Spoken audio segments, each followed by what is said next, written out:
할렐루야. 어떻게 한 주간 편안하셨어요? 예. 요한계시록은 반드시 속히 일어날 일들에 대해서 기록했다라는 점에서 내용상 예언서입니다. 그러나 한편으로 요한계시록은 시작 부분과 종결 부분에 불완전하지만 서신으로서의 형식적인 특징을 가지고 있어요.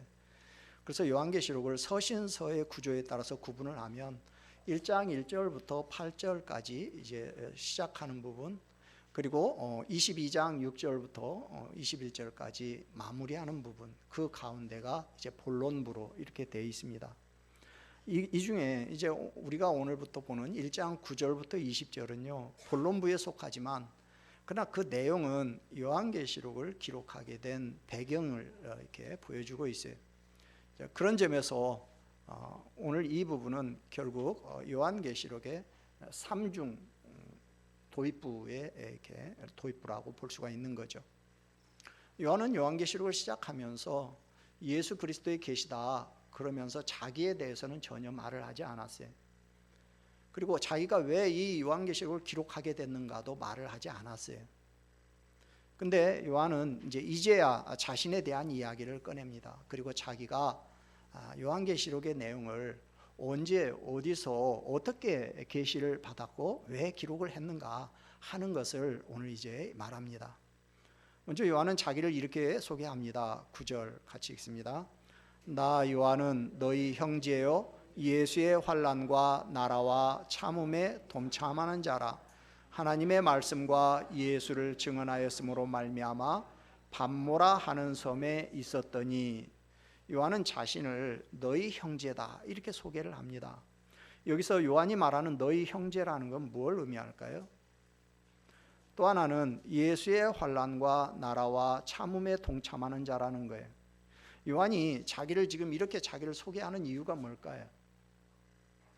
또 요한은 지금 밤모라고 하는 섬에 있다고 그랬어요. 좋은 장소, 편안한 환경에서도 얼마든지 주님의 말씀을 대언할 수 있고 기록할 수 있는데, 왜 하나님은 하필이면 요한을 밤모라고 하는 외진 섬에 지금 가둬놓고 환상을 보여주시면서 요한에게 이런 계시를 기록하라고 했을까요? 요한은 지금 자신의 이야기를 하려는 게 아니에요. 그가 요한계시록을 기록하게 된 사정을 밝히므로 이 요한계시록이 요한이 아니라 예수님의 계시 목적대로 받아들여지기를 지금 원하고 있는 거죠. 요한이 왜 요한계시록의 기록자가 되어서 이 편지를 교회에 전달하려고 하는가 하는 걸 우리가 늘 잊으면 안 돼요. 지금 교회와 성도들은 엄청난 시련과 환난과 핍박을 받고 있습니다. 성도들은 흩어지고 죽고 무시무시한 상황에서 굉장히 혼란스러워하고 지금 복잡하죠. 자, 이런 위기 시대에 요한이 그런 고난을 겪는 성도들을 향해서 뭐라고 자기를 소개하느냐? 첫째로 나 요한은 너희 형제라는 거예요. 형제라는 건 한 어머니에게서 태어난 혈육을 말하는 거죠. 그러나 기독교 공동체에 속한 믿음의 사람들을 지칭하는 용어입니다. 예수 그리스도의 피로 말미암아 새롭게 구성된 하나님의 권속을 의미하는 거죠. 나도 너희와 똑같이 고난받는다는 거예요. 핍박받는다는 거예요. 너희들과 똑같이 신앙으로 인한 환난과 핍박을 겪으면서 너희와 지금 동질된 그런 삶을 살고 있다는 거예요. 초대교회 고난받는 성도들과 똑같은 입장에 서 있다라는 점에서 나는 너희의 형제다 이렇게 말한 거죠. 둘째는 나 요한은 예수의 환난과 나라와 참음에 동참하는 자라는 거예요. 요한은 예수 안에서 환난과 나라와 참음을 그의 성도들과 함께 지금 받고 있다는 거예요. 환난이라는 건 하나님의 말씀과 그리스도의 증거로 인한 고난을 말합니다. 우리 주변에는 고생하는 사람들이 많습니다. 그러나 그들이 당하는 환난이 다 예수의 환난이라고 말을 할 수는 없죠. 자기가 잘못해서 당하는 고통도 많습니다. 너무 과욕을 부렸다든지 아니면 자기가 판단을 잘못했다든지 그래서 당하는 환난들이 있습니다. 이건 자기 환난인 거죠. 이런 거 말고 신앙 양심을 속일 수가 없어서 또 주님의 말씀대로 살려고 하다가 보니까 어쩔 수 없이 겪게 되는 그런 환난들이 있습니다. 바로 예수의 환난인 거죠. 이 세상에 예수의 환난이 있는 이유는 아직도 영적인 전쟁이 끝나지 않았기 때문인 거죠. 나라라는 건 종말론적인 하나님 나라를 말합니다. 결국 이 나라는 하나님의 말씀과 그리스도의 증거를 인내하는 자에게 주어지는 선물이에요. 즉 예수의 환난에 대한 참음, 인내는 모든 성도들을 하나님의 나라로 인도하는 안내자인 거죠. 지금 요한도 예수님을 믿다가 환난을 받고 있는데 이 환난이 하나님 나라를 확장하는 일이기 때문에 참고 있다는 거예요. 참는다는 건 이제 견딘다는 소극적인 의미죠. 그러나 여기 동참한다는 것은 나도 환난과 핍박이 있지만 하나님 나라를 위해서 적극적으로 복음 운동을 하고 있다는 얘기죠. 내가 너희들만 고난받게 내버려 두고 나는 지금 물러서 있는 사람이 아니라는 거예요. 너희들과 똑같은 신앙을 유지하고 있고 고난과 핍박 속에서 생명을 내놓고 살고 있고 나도 너희와 똑같은 그런 신앙을 지금 하고 있다는 거예요. 요한은 예수님을 힘입어 하나님의 나라를 이루어가고 복음을 전하는 이 일에 동참하고 있다는 거예요. 나도 너희와 똑같이 예수 믿고 고난의 한가운데 있지만 그러나 뒤로 물러나지 않고 참으면서 오히려 적극적으로 나아가고 있다는 거예요. 내가 예수 그분을 힘입어서 참고 견디는 핍박의 현장에 너희들이 그렇게 하는 그 현장에 나도 똑같이 있다는 거죠. 이 말은 결국 우리 모두는 다 요한의 형제로 예수의 환난과 나라와 참음에 동참하는 자들이라는 거예요.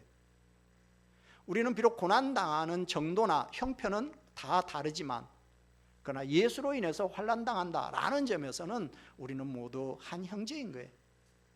결국 요한은 요한계시록에 기록된 모든 것이 자신의 개인적인 결과물이 아니라는 거예요.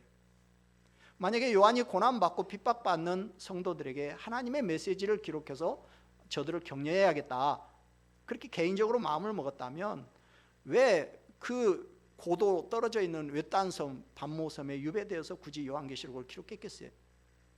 성령님을 통해서 자기에게 계시를 기록하게 한 것이 자기의 개인적인 기록물이 아니라는 거죠. 그래서 먼저 요한은 말합니다. 요한이 계시를 받은 장소는 어디냐? 반모섬입니다. 9절 그 중반절 이후 후반절 보죠. 하나님의 말씀과 예수를 증언하였으므로 말미암아 반모라 하는 섬에 있었더니. 자, 반모섬은요. 우리 사도행전에 보면 바울이 그 에베소 교회 장로들과 그 에베소 근처의 항구 도시인 밀레도라고 하는 곳에서 이제 작별을 하죠. 그 밀레도라는 곳에서 한 50km 정도 떨어져 있는 작은 섬인데요. 터키 앞에 있는데 근데 그리스 섬이에요. 그 그리스 땅입니다. 에게해의 그 스포라데스 군도에 있는 섬인데요. 길이는 뭐 한 16km 정도, 너비는 한 9km 정도 되는 별로 그렇게 크지 않은 돌섬이에요. 지금은 뭐 한 3,000명 정도 이렇게 살고 주민들이 살고 있는 섬인데요. 지금은 이제 성지순례로 유명한 섬이죠. 그러나 그 당시에는 로마의 범죄자들을 유배 보내는 유배지로 유명한 섬이에요. 그러면 요한이 왜 이 반모라는 섬에 가게 됐느냐? 요한은 그 이유를 오늘 이렇게 말합니다. 하나님의 말씀과 예수를 증언하였으므로 말미암아 이렇게 설명해요. 그러니까 요한은 지금 도미티아누스 황제 치하에서 하나님의 말씀과 예수의 증언을 증거하다가 결국 로마 당국에 의해서 박해를 받고 지금 반모섬에 유배가 간 거예요. 요한은 AD 70년에 예루살렘이 로마에 의해서 이제 함락이 되고 파괴가 된 후에 십자가 위에서 네 어머니로 모셔라 이렇게 주님이 요한에게 마리아를 부탁했죠. 그래서 요한이 이제 마리아를 모시고 에베소라는 곳에 가서 지금 목회를 하고 있어요. 그러다가 결국 로마 당국에 의해서 지금 이제 유배를 간 거죠. 로마는 정치범들을 반모섬 같은 에게의 그 작은 섬들에다가 이렇게 유배를 보냈는데요. 그러니까 초대교회 기독교인들은요, 기독교를 박해하는 로마의 황제가 등장할 때마다 참 말할 수 없는 고초를 겪었어요. 특히 로마 황제 숭배를 거부했기 때문에 반국가 집단, 반사회 집단으로 기독교가 매도를 당했던 거죠. 그리스 로마는, 여러분 그리스 로마 신화라는 책도 있는데요. 다신교, 그러니까 신이 굉장히 많습니다. 거기에는 뭐 별의별 신이 다 있어요. 가장 주신인 제우스가 바람 피다가 아내 신한테 막 이렇게 도망다니고 뭐 이런 뭐 참 인간다운, 신이 아니라 거의 인간다운 이제 그런 모습들이 많이 나오는데요. 그러니까 다신교 국가다 보니까 훌륭한 황제들은요 죽고 나면 신으로 이렇게 모셨어요. 로마에서 처음으로 신이 된 황제는요, 황제는 아니었는데 율리우스 카이사르죠. 카이사르는 원래 로마의 대신관입니다. 그런데 이제 결국 암살당해서 죽은 다음에 주전 44년부터 원로원에서 그 카이사르를, 그 시저를 신으로 이렇게 인정하고 섬겼어요. 그리고 이제 초대 황제가 옥타비아누스인데요. 그는 이제 27년에 그 원로원에서 아우구스투스라는, 그러니까 높임을 받은 자라는 칭호를, 명예로운 칭호를 받죠. 그리고 죽은 다음에 역시 신으로 이렇게 섬겨져요. 근데 이런 사람들은요, 죽은 다음에 사람들이 신으로 섬긴 거지 자기 살았을 때 내가 신이라는 이런 소리는 안 했어요. 근데 이제 문제는 좀 못난 사람들이 이제 황제가 되면서 이제 문제가 생기는 거예요. 이제 3대 칼리굴라, 자기를 신격화하기 시작한 사람이에요. 그러면서 신전을 곳곳에 자기 신전을 세우고 제사드리라고 하고. 근데 이제 이때는 이제 그리스도인들이 막 태동하는 시기였기 때문에 별로 그리스도인들이 그렇게 핍박을 받지는 않았어요. 근데 이제 5대 네로 황제 때, 네로는요 자기 안에 신이 임했다, 신이 자기 속에 현현해 있다, 자기는 어떤 신보다 뛰어난 신이다, 뭐 이러면서 이제 자기를 신격화합니다. 그래서 결국 자기 이제 신전을 세우게 하고 동상을 세우게 하고 거기다가 우상 숭배를 이렇게 하도록 하고, 그때 이제 본격적으로 그리스도인들이 핍박을 받기 시작하죠. 그 후에 네로가 자살해서 죽은 다음에 이제 로마에 1년 동안 이제 정치적인 혼란기가 찾아오는데, 그 혼란기를 잠재우고 황제가 된 사람이 베스파시아누스죠. 이 사람은요 평민 출신인데 결국 유대 전쟁을 치르다가 결국 이제 부하 장수들에 의해서 황제로 이제 황제가 된 사람인데요. 평민 출신이다 보니까 자기는 신이다 뭐 이런 소리는 안 해요. 그리고 이제 그 아들이 이제 예루살렘을 함락시켰던 바로 티투스 장군인데요. 그 사람이 이제 황제가 또 돼요. 근데 이 사람도 굉장히 합리적인 사람입니다. 근데 불행한 건 이 티투스가 황제가 되었고 2년 만에 그냥 죽어버려요. 그 2년 만에 죽어버리니까 결국 그 아들이 이제 황제가 된 게 아니라 동생인 이제 도미티아누스가 이제 황제가 되는데, 문제는 이제 이 사람인 거예요. 로마의 황제의 제일 첫 번째 조건이 뭐냐면 전쟁에 나가서 승리하고 돌아와서 로마에서 개선식을 하는 거예요. 근데 자기 아버지 베스파니아누스는 모든 사람이 인정하는 훌륭한 장군이에요. 그리고 자기 형인 티투스도 유대 전쟁을 승리로 이끈 훌륭한 장군이에요. 근데 자기는 아무것도 내세울 게 없는 거예요. 이런 사람이 결국 할 수 있는 방법이 뭐냐? 자기를 신격화시키는 거예요. 나는 신이라고 해서 국가적인 의식으로 이제 신격화를 시키는 거예요. 국가적으로 곳곳에다 자기 동상을 세워놓고 이제 신전에다가 이렇게 제사를 드리게 하고, 거기에 동참하지 않으면 죽이고. 근데 유대인들은 우리는 오직 여호와만이 신이다 이러는 사람들이다 보니까 도미티아누스 때 엄청나게 박해를 받아요. 그때 에베소에서 복음을 전하던 사도 요한이 이 국가적인 신격화 운동에 반대를 하다가 결국 밤모섬에 유배를 가게 된 거예요. 그래서 오늘 사도 요한은 자기를 뭐라고 소개하냐? 예수의 환난과 나라와 참음에 동참하는 자라고 소개를 하는 거예요. 요한은 내가 지금 어디 있는지 아느냐? 밤모섬에 있다. 이 말은 내가 지금 예수님 때문에 죄인이 돼서 유배되어 있다는 거예요. 내가 지금 자유자도 아니고 그렇다고 해서 무슨 뭐 권세와 능력을 행하는 사도의 그런 모습도 아니고 밤모섬에 유배된 죄수의 몸으로 내가 지금 이 편지를 쓰고 있다는 거예요. 나도 너희와 똑같은 상황에서 신앙을 유지하고 있다는 거예요. 이 말이 지금 이 요한계시록 편지를 받아본 이 사람들에게 있어서 얼마나 위로가 됐고 얼마나 설득력이 있었겠어요.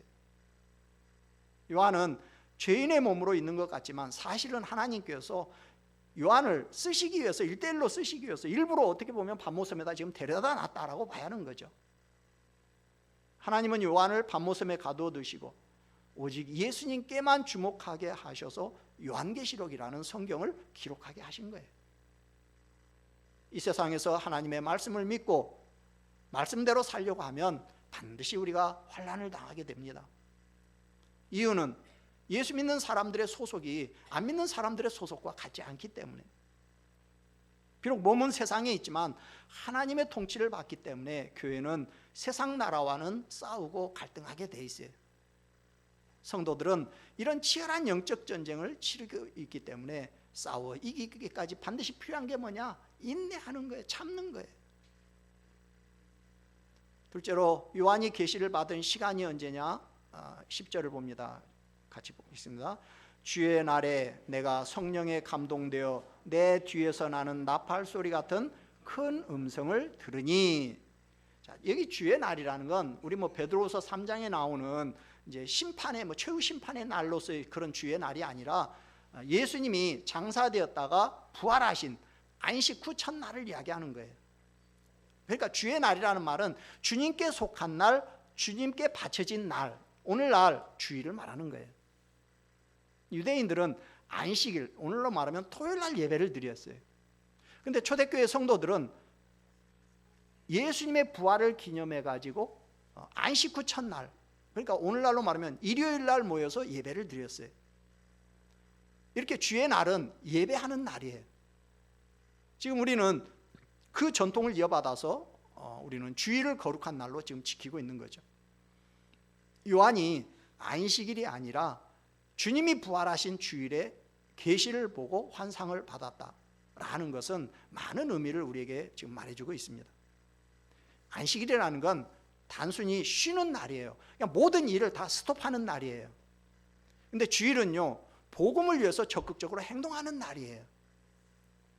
사람들이 아무것도 하지 않음으로 안식일을 지켰다면, 주일은 성도들이 교회에 모여서 말씀 듣기를 힘쓰고 떡을 떼고 성령을 경험하고 다시 세상에 나가가지고 적극적으로 복음을 전하는 이런 영적인 에너지를 충전하는 날로 지켰던 거죠. 안식일 교단에서는 안식일을 대신해서 주일을 지키는 것은 그럼 그리스도의 권위와 사도들의 권위, 초기 예루살렘 교회에서 발생한 것이 아니라 로마 교회에서 외부적인 환경으로 인해서 생긴 거다, 이런 주장을 해요. 한마디로 말하면 주일에 대한 근거가 성경에 없다는 거예요. 그러니까 안식일을 지켜야 한다는 거예요. 예수님도 안식일을 지키고 안식일 날 복음을 전했는데 왜 우리는 예수님이 지키지 않은 주일을 지키냐는 거예요.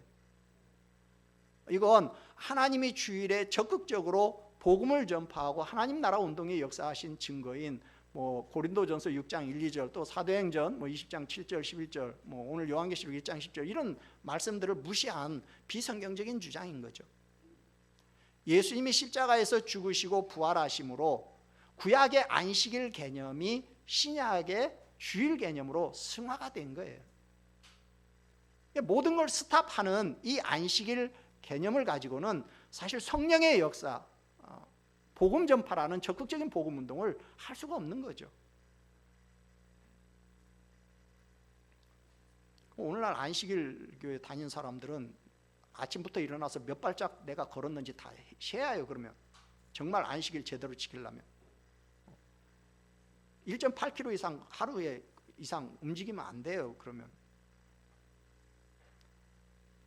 만약에 주일이 하나님이 허락하신 날이 아니라면, 그래서 우리가 지금 안식일을 지켜야 하는데 잘못해서 주일을 지키고 있다면, 그래서 우리가 2000년 동안 지금 우리의 신앙이 타락해 있는 상태라면 오늘날 주님이 지구촌에 이런 많은 교회와 성령운동을 허락하셨겠습니까? 우리는요, 주님은 심판하시는 분임을 분명히 믿어요. 근데 우리가 잘못된 지금 주일을 지키고 있다면 하나님이 이렇게 교회가 왕성하게 하셨겠어요? 여러분, 역사상 이단들이 복음을 잘못 전한 자들이 얼마나 많았습니까? 근데 그들 대부분은 보면 1세기를 넘기지 못해요. 하나님이 절대로 그냥 두시지 않습니다. 저들의 뿌리를 다 뽑아버려요. 만약 주일이 잘못됐다면 하나님이 이 땅에 이런 복음 운동의 축복을 절대로 주시지 않았겠죠. 안식일을 지켜야 한다는 자들은 아직도 구약의 율법을 벗어나지 못하고 율법 아래 매여서 종로를 타고 있는 자들이에요. 그럼 그런 주장하는 사람이 있으면 여러분들이 가서 그러세요. 그래 너희들 안식일 지키면 너희들 안식일 날 쉬는 것만이 아니라 그럼 아침부터 발걸음 너희들 헤아리 갖고 그럼 지키냐고 물어보세요. 구약 안식일 지키는 방법대로면 1.8km 이상 하루에 걸어 다니면은 그 안식일 어긴 거예요.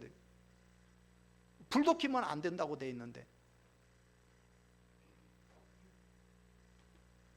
요한은 주님 부활을 기념해 모인 날이요 예배드리는 날인 주의 날의 유배지에서 아마 주님 이제 주의 날이니까 주일이니까 뭐 혼자 유배지에서 뭐 찬양하고 뭐 기도하고 그랬겠죠. 그러다가 이제 이렇게 계시를 받은 것으로 보입니다.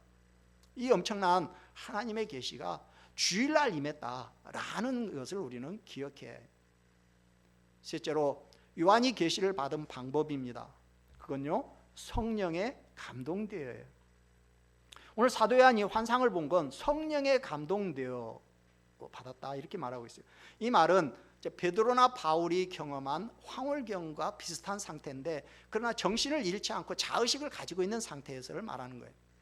요한은 성령 안에서 이제 성령에 감동돼서 첫 번째 환상을 봅니다. 요한이 본 환상은요 스스로 만들어낸 어떤 상상이 아니에요. 예수님이 성령의 감동을 통해서 친히 보여주신 거예요. 자, 그런데 우리가 요한계시록을 바르게 이해하기 위해서 반드시 먼저 알아야 할 게 있습니다. 그게 뭐냐면 요한계시록의 구조예요. 학자들에 따라서 요한계시록의 구조를 파악하는 방법은요 천차만별이에요. 가장 보편적인 것이 이제 다음 시간에 볼 1장 19절 말씀을 가지고 이제 요한계시록을 사람들이 이제 나누거든요. 1장 19절 먼저 한번 가서 읽어보죠. 그러므로 내가 본 것과 지금 있는 일과 장차 될 일을 기록해라. 그래서 학자들이 뭐라고 하냐면 여기 내가 본 것은 계시록 1장이다. 그 다음에 지금 있는 일은 2장 3장이다. 그리고 장차 될 일은 이제 4장부터 22장이다. 요한계시록 이런 식으로 나누거든요 학자들이. 여러분도 그런 소리 들어보셨어요? 안 들어보셨어요? 안 들어보셨으면 잘하셨어요. 잘하셨어요. 제가 항상 이야기하는데요 잘못된 이렇게 그림을 그리는데 밑바탕에다가 잘못된 그림을 그려 놓으면요 그거 아주 골치 아파요. 그 위에다가 다시 올바른 그림을 그리려면요 얼마나 힘든지 몰라. 차라리 아무것도 없는 깨끗한 게 훨씬 나아. 무슨 말이냐면 여러분들이 어디 가가지고 뭐 이상한 이야기 듣고 온 것보다는요 차라리 모르고 있는 게 더 좋아. 모르고 있으면 제가 여기서 가르쳐주면 그런가 보다 하고 받아들이는데 어디에서 잘못된 걸 듣고 와가지고는 내가 이게 옳은 말을 해줘도 사람이란 건 언제나 처음 듣는 것이 딱 각인되게 돼 있거든요. 첫사랑 죽을 때까지 안 잊죠. 처음이라는 것은 항상 모든 사람들에게 첫 경험이라는 건 항상 이 뇌에 딱 각인이 되게 돼 있어요. 여러분들이 성경에 대한 지식도 어디 가서 이상한 거 잘못된 거 들어갖고 오면요 그게 잘못된 것이라도 그게 딱 각인이 되면요 그 다음에는 아무리 그거 아니라고 이게 맞다고 아무리 가르쳐도 사람들이 잘 안 받아들이거든요. 이제 뭐 다음 시간에도 보겠지만 2장 3장은 여러분 현재와 미래의 모습이 섞여 있어요. 그리고 또 그 4장부터 22장도요 과거, 현재, 미래의 모습이 섞여 있어요. 그리고 요한계시록이라는 책은요 예수님의 초림부터 예수님의 재림 때까지 일어날 일들을 주제별로 이렇게 설명을 하고 있는 것이지 무슨 시간의 순서에 따라서 일어나는 일들을 시간표대로 이렇게 적어놓은 그런 성경책이 아니에요.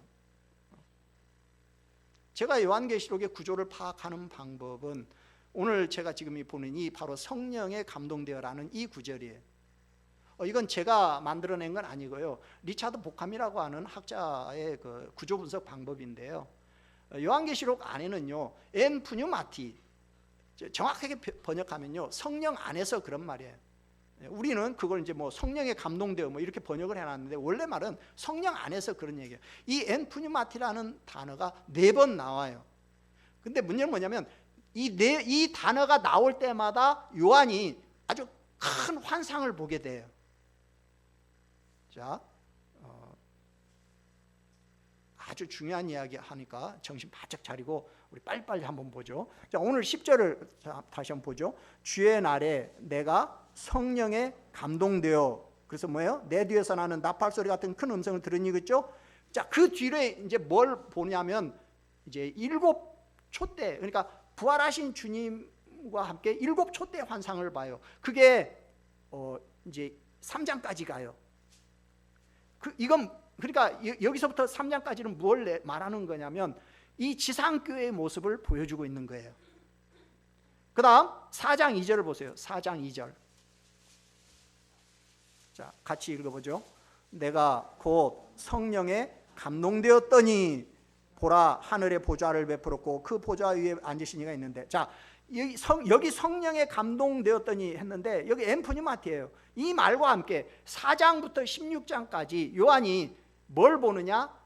7인, 7나팔, 7대접 3개의 심판 시리즈 환상을 보게 돼요. 이건 뭘 말하느냐면 이 세상에 대한 하나님의 심판의 모습이에요. 자, 그 다음 17장 3절을 봅니다. 17장 3절. 자, 같이 읽어보죠.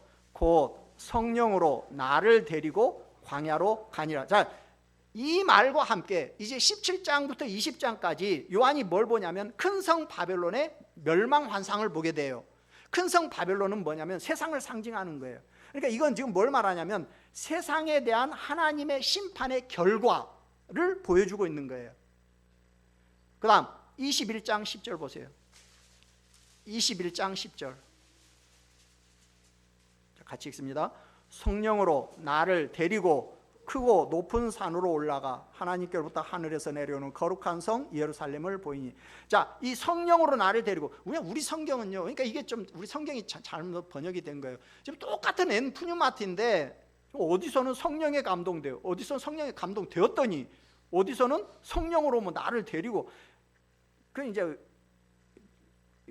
그러니까 우리 성경 우리 말로는 다 다르게 번역이 되어 있는데, 근데 원문은 엔푸뉴마티 하나예요. 같은 말이에요. 자, 이 말과 함께 요한은 21장부터 22장 5절까지 뭘 보느냐? 새 예루살렘 성의 환상을 봐요. 새 예루살렘 성은 뭐냐면 교회를 말하는 거예요. 그러니까 이건 뭘 말하면 천상교회의 모습을 보여주는 거예요. 그러니까 요한은요, 성령 안에서 4개의, 저를 보세요. 지금 아주 요한계시록에 아주 지금 중요한 이야기를 하는 거니까 4개의 큰 환상을 보는데요, 첫 번째 환상하고 두 번째 환상은 뭐냐면 교회와 세상의 역사 안에서 어떤 모습인가를 보여주는 거예요.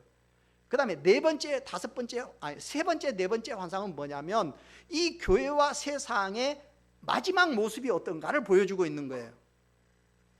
그러니까 첫 번째 환상에 7교회, 이제 제가 2장 3장 할 때 다 이제 말씀드리는데요, 거기 보면 교회들이 이런저런 문제들이 많아요. 교회들이 그 뭐냐? 바로 지금 이 지상에 많은 문제를 안고 있는 교회들의 모습을 보여주고 있는 거예요. 근데 그게 네 번째 환상에 가면 새 예루살렘 성으로 바뀌게 돼요. 그리고 두 번째 환상에서 이 세상이 7인 7나팔 7대접 심판을 받게 돼요. 그리고 그 결과가 뭐냐면 세 번째 환상에 큰 성 바벨론이 하루아침에 망하는 모습이에요. 결국 요한계시록은 세상과 교회라고 하는 이 두 개의 중심 주제가 A, B, B-A-라는 교차 구조의 모습으로 나오면서 지상의 불완전한 교회는 새 예루살렘 성으로 완성이 되고 이 세상은 심판을 받아서 결국은 무너진다라는 것을 보여주고 있는 거예요. 이걸 종합하면요, 세상 나라는 망하고 하나님 나라는 세워진다는, 이게 요한계시록의 주제고 성경 전체의 주제예요. 여러분들이 이것만 알면, 지금 제가 설명한 이것만 알면 요한계시록 절반은 여러분들이 알고 가는 거예요. 그러니까 지금 1장 10절에 성령에 감동되어, 이 말은 요한이 계시를 받은 방법을 지금 말하고 있는 것이지만, 그러나 이 말 자체가 요한계시록의 구조를 나누는 말이라는 거죠. 왜냐하면 옛날에는 지금처럼 이렇게 인쇄술이 발달해갖고 사람들이 성경이 많지 않았어요. 교회에 그냥 성경책 필사본 하나 읽거나 말거나 그랬어요. 그러니까 뭐냐면 성도들이 교회에 오면 성경을 읽는 것이 아니라 한 사람이 낭독을 하면 모든 사람은 그냥 그걸 들은 거예요. 들을 때 사람들이 뭐예요? 엔푸뉴마티 이 말이 나오면 이제부터 요한계시록에 큰 환상이 이렇게 바뀐다라는 이 링귀스틱 마크인 거예요. 이게 언어적인 이렇게 들으면서 이걸 구분하는 다는 거죠. 요한은 주님의 날 성령에 감동되어서 나팔 소리 같은 큰 음성을 들어요. 나팔이라는 건 원래는 전쟁터에서 이제 군인을 소집하거나 작전 지시를 내리는 이제 신호로 이렇게 또는 경고로 이렇게 사용되는 악기죠. 근데 성경에서 나팔 소리라는 건 하나님의 현현과 계시와 깊은 관계가 있어요. 신의 산에서 이제 출애굽기 19장에 보면 신의 산에 하나님이 이제 신의 산 언약을 하기 위해서 신의 산에 이제 현현하시죠. 그때 큰 나팔 소리가 들리거든요. 근데 오늘 지금 요한이 큰 나팔 소리 같은 음성을 들었다는 얘기는 뭐냐면 하나님께서 신의 산에 이렇게 현현하신 것처럼 주님이 지금 요한에게 계시를 주시기 위해서 현현하셨다라는 것을 지금 보여주고 있는 거예요. 성령의 감동, 그러면 우리는 잘못 해석하면, 잘못 생각하면 어떤 주관적인 어떤 경험을 자꾸 생각하게 되거든요. 그러나 요한은 지금 자기 의지나 생각을 기록한 것이 아니라 전적으로 성령께서 인도하시는 대로 성령의 지배 안에서 지금 환상을 보고 있는 거예요. 자기 생각을 기록한 게 아니에요. 성령 안에서 성령의 포로가 되어서 성령의 메인바 되어서 성령에 붙들려서 지금 이 요한계시록을 지금 기록했다는 거죠. 그럼 왜 성령께서 요한을 그렇게 포로처럼 꽉 붙잡고 그렇게 기록을 하게 하셨을까? 요한은 불완전한 죄인이기 때문에 성령께서 요한을 그렇게 붙들고 사용하지 아니하시면 이 계시가 빗나갈 수 있기 때문에. 그러니까 성령께서 이 요한이 이 계시록을 기록하는 처음부터 끝까지 완전히 당신 안에 가두어 두시고 이걸 기록하도록 역사하셨다는 거죠. 신학적으로 우리가 이걸 뭐라고 하냐면 영감이라는 건 이렇게 남편을 말하는 게 아니라 성령의 감동이라는 말이에요. 우리가 그렇게 말하는 거죠. 그러니까 요한이 이 영감을 받아 가지고 성령이 원하시는 대로 요한계시록을 기록했다는 얘기예요. 자, 그러면 요한이 받은 계시의 내용은 뭐냐? 자, 11절 같이 봅니다. 이르되 내가 보는 것을 두루마리에 써서 에베소, 서머나, 버가모, 두아디라, 사데, 빌라델비아, 라오디게아 등 7교회에 보내라 하시기로. 자, 예수님이 환상으로 자신을 계시하시기 전에 먼저 2가지 명령을 내리셨어요. 첫째, 네가 보는 걸 책에 쓰라는 거예요. 이게 이제 요한이 계시록을 기록한 이유입니다. 여기 기록하라 라는 지시를 받아서 이걸 기록했다는 거예요. 그러면 요한은 자기가 본 환상과 경험을 언제 기록했을까요? 막 그 보는 순간 막 그걸 이렇게 막 스케치하면서 막 썼을까요? 그러지 않고 아마 그걸 다 경험하고 난 다음에 아마 그 의미를 숙고하면서 그걸 사람들에게 어떻게 이걸 효과적으로 전달할까를 위해서 매우 조직적으로 문학적으로 이걸 기록한 거겠죠. 그 다음에 2번째 명령은 뭐냐면 그 쓴 것을 7교회에 보내라는 거예요. 자, 이 말은 이제 우리가 12장 이제 12절부터 20절에 보면 이제 예수님의 부활하신 예수님의 이제 환상이 나오는데요. 그 모습이 2장 3장에 언급되어 있는 소아시아 7교회와 매우 밀접하게 연관이 되어 있다는 거예요.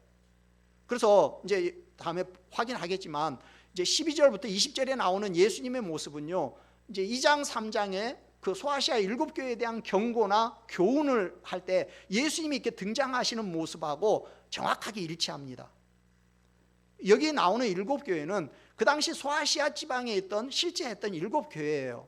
그러나 더 나아가서 역사에 존재하는 모든 교회를 말합니다. 그러니까 요한계시록은 어떤 개인에게 주어진 서신이 아니라 바로 교회와 성도들에게 주어진 메시지인 거예요. 여러분, 하나님은 아무나 사용하시지 않아요. 하나님의 구별된 사역을 위해서 구별된 자들을 사용하셔요. 하나님은 요한을 특별하게 사용하셨어요. 정말 나이도 많은데 거의 이때 90 정도 될 거라고 사람들이 보는데요. 그런 할아버지를 밤모섬에다가 데려다 놓고 하나님이 지금 특별한 경험을 은혜를 지금 주고 계세요. 우리는 가끔 이런 생각을 합니다. 하나님은 왜 날 사용하시지 않지? 또는 하나님은 왜 나만 사용하시나? 뭐 이런 생각을 할 수 있습니다. 내가 어떤 일에 부르심을 받고 하나님이 나를 사명자로 쓰신다는 건 좋은 일이죠. 그러니까 우리는 하나님의 사람들에 대해서, 하나님의 일꾼들에 대해서 시각이 달라져야 해요. 겉으로 보면 사실 요한처럼 지금 불행한 사람이 어디 있습니까? 나이도 많은 사람이 예수 믿는 나는 이유만으로 그 먼 섬에 유배돼 가지고 얼마나 불쌍하고 처량합니까? 그러나 우리는 하나님의 사람에 대한 시각이 바뀌어야 해요. 우리는 착각할 때가 많아요. 하나님이 나를 사용하신다, 이 생각보다는 너무너무 힘들다, 고통스럽다, 돈 들어간다, 뭐 이런 생각들을 합니다. 평소에 하나님이 나를 사용하신다는 이런 말에 대해서 여러분은 어떤 생각을 가지고 있습니까? 하나님이 나를 사용하시는 것이 부담스럽습니까? 회피하고 싶습니까? 그래서 마지못해서 억지로 겨우 견디고 있습니까? 지금 나는 하나님의 일에 쓰임받는 자입니까? 대답들을 하세요. 만약 하나님의 일에 쓰임받지 못하고 있다면 그 이유는 무엇인지 생각해 보신 적 있습니까? 하나님께 쓰임받는 일이 잠시 고단하고 힘겨운 상황을 겪을지는 몰라요. 그래서 많은 성도들은 쓰임받는 것은 원하지만 고난을 겪는 것은 피하고 싶어 합니다. 지금 나는 어떤 태도로 주님을 섬기고 있습니까? 하나님은 예수님을 위하여 환난과 나라와 참음에 동참하는 자를 존귀하게 사용하십니다. 하나님은 복음을 위해서 고난에 동참하는 사람을 존귀하게 쓰셔요. 하나님은 이런 자들의 삶을 아주 가치 있게 여기고 귀중히 보십니다. 아무것도 하지 않는 사람은 아무 일에도 쓰임받지 못합니다. 예수의 환난과 나라와 참음에 동참하는 것이 그게 모든 신자의 사명이에요. 요한과 당시의 신자들만이 아니라 우리 모두가 예수의 나라, 즉 예수님의 통치에 동참한 자들이에요. 우리는 그분의 다스림을 받고 사는 그분의 백성입니다. 근데 예수의 나라 앞뒤에 뭐가 나오냐? 환난이 나오고 참음이 나와요. 로마 황제의 박해를 받을 때 예수의 나라에 동참한다는 것, 즉 예수님의 다스림을 받는다는 것은 필연적으로 예수의 환난과 참음에 동참한다는 것이 되는 거예요. 무릇 그리스도 예수 안에서 경건하게 살고자 하는 자는 박해를 받으리라 그랬어요.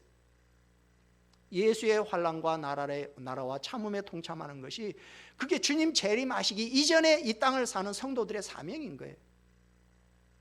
어떻게 해야 합니까? 첫째로 우리는 나를 사용하여 주의 일을 이루어 가시는 그 하나님께 감사해야 해요. 하나님이 나를 사용하신다는 그 사실 자체에 감사하셔야 해요. 뭘 위해서 쓰임받는지 보다도 하나님의 선택으로 쓰임받을 수 있다는 것에 먼저 우리는 감사해야 해요.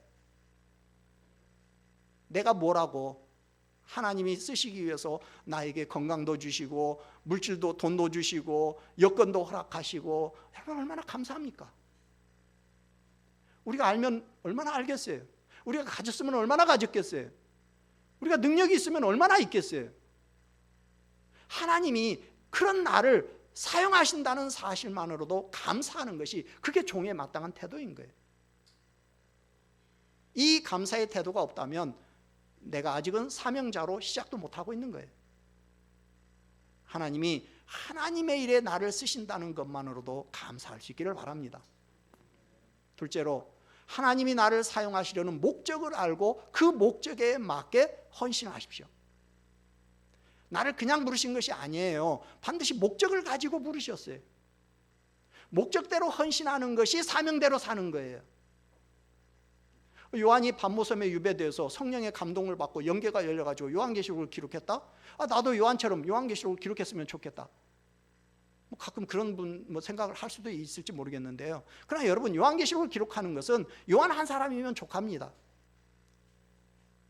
하나님은 이 일을 위해서 요한을 오늘 특별하게 쓰신 거예요.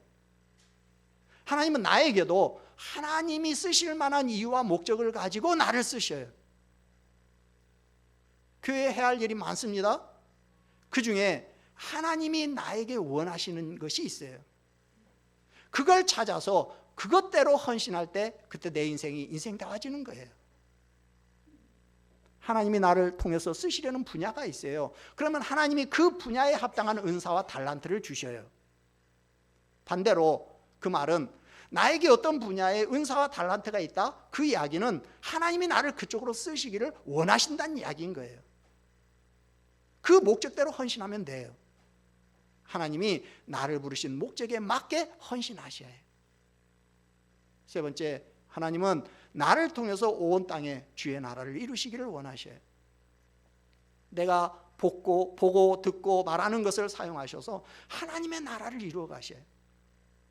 하나님은 나를 통해서 주의 나라, 복음 운동이 내 주변에 활발하게 일어나기를 원하셔요. 하나님은 내 주변에서 나를 통해서 복음 운동이 일어나기를 원하셔요.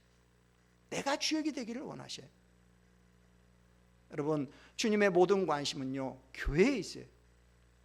교회가 크든지 작든지 주님의 관심은 교회에 있어요. 요한이 부름받은 목적도 뭐예요? 교회를 위한 거예요. 요한에게 요한계시록을 기록하게 하신 이유도 뭐예요? 교회를 위로하고 교회를 격려하기 위한 거예요. 우리의 모든 일과 충성은 교회를 위해서 이루어져야 해요. 우리는 교회를 위한 일꾼이고 교회를 위한 일꾼이 돼야 해요. 이것이 하나님이 나를 쓰시려는 이유예요. 물론 예수의 나라를 추구하는 데는 반드시 환난이 따릅니다. 그 환난을 이기는 비결은 뭐냐? 참는 거예요. 인내하는 거예요. 인내할 때 주님의 위로가 있고 우리를 향한 주님의 뜻이 이루어져요. 우리가 환난 가운데 참는 것은요, 포기하는 게 아니에요. 주님의 약속이 있고 하나님의 신실하심을 믿기 때문인 거죠. 사랑이 넘치는 교회가 될 수 있도록 여러분 참고 인내하심으로 우리의 헌신과 충성을 하나님께 드릴 수 있기를 주님의 이름으로 축원합니다. 아멘. 찬송 333장 찬송하고 하나님 앞에 기도하겠습니다. 기도합니다. 요한은 지금 주님으로 인해서 환난을 받고 있습니다. 그러나 그것이 주님의 나라를 위하는 일이기 때문에 인내하고 있습니다. 주님은 그런 요한을 사용하셔서 교회를 위해서 요한계시록을 기록하게 하셨어요. 오늘 주님은 주님의 나라와 복음을 위해서 우리를 쓰시기를 원하십니다.